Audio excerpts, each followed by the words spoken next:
سلام ستړي مشه وخت مو په خیر په مرګرزو ما څلورو مې خبرونو ته پاکستان وايي هند او افغانستان سولې بهیر تخریبوي.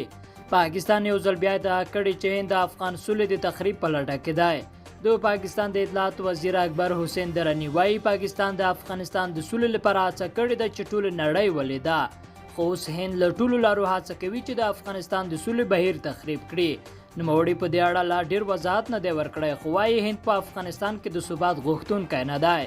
بل خوا تر دې وړاندې د پاکستان د بهرنیو چارو وزیر محمود قریشي هم پر هند تور پورې کړی و. ولسمشر محمد اشرف غني بامیان ته لاړ. د افغانستان ولسمشر محمد اشرف غني د بامیان د وضعیت د لیدلو لپاره نن سهار دغه ولایت ته لاړ. د ارګ له خبرپاڼې سره سم ولسمشر غني به په بامیان کې د کولنګ د رایسوب د سړک د جوړولو چارې هم وګوري. دغه راز په پام کې ده چې د ولسمشر د دوه مرستیالانو په ګډون د حکومت د مشرتابه ځانګړې امنیتي غونډه د ولسمشر غني د سفر په لړ کې په بامیان کې جوړه شي. افغان حکومت د سیمې هیوادونو سره د سیمه ییزو همکاریو پراختیا وغوښته. د افغانستان لوړ رتبه پلاوی د تاجکستان له چارواکو سره د اقتصادي همکاریو پر پراختیا او په سیمه ییزه همکارۍ کې د افغانستان دریځ پیاوړي کولو په اړه ټینګار وکړ. د افغانستان د بهرنیو چارو وزارت ویان ګران هیواد نن ازادۍ راډیو ته وویل چې دغه کتنه د بهرنیو چارو سرپرست وزیر محمد هاني پتمر په مشرۍ ترسره شوې ده.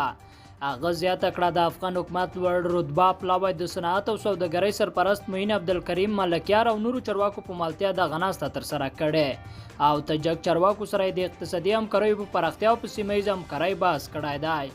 او وروسته اعلان خبر ده چې لغمان کې د وریجو ساګني حاصلات نږدې 40,000 ټنو ته رسیدلي. د لغمان د وریجو ساګني حاصلات نږدې 40,000 ټنو ته ورسیدل.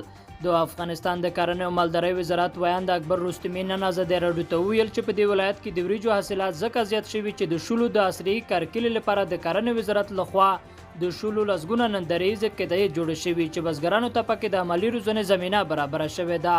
ښاغلی رستمي وایي دا د خوړو خوندیتوب او د بزګرانو د اقتصادي پیاوړتیا لامل ګرځي.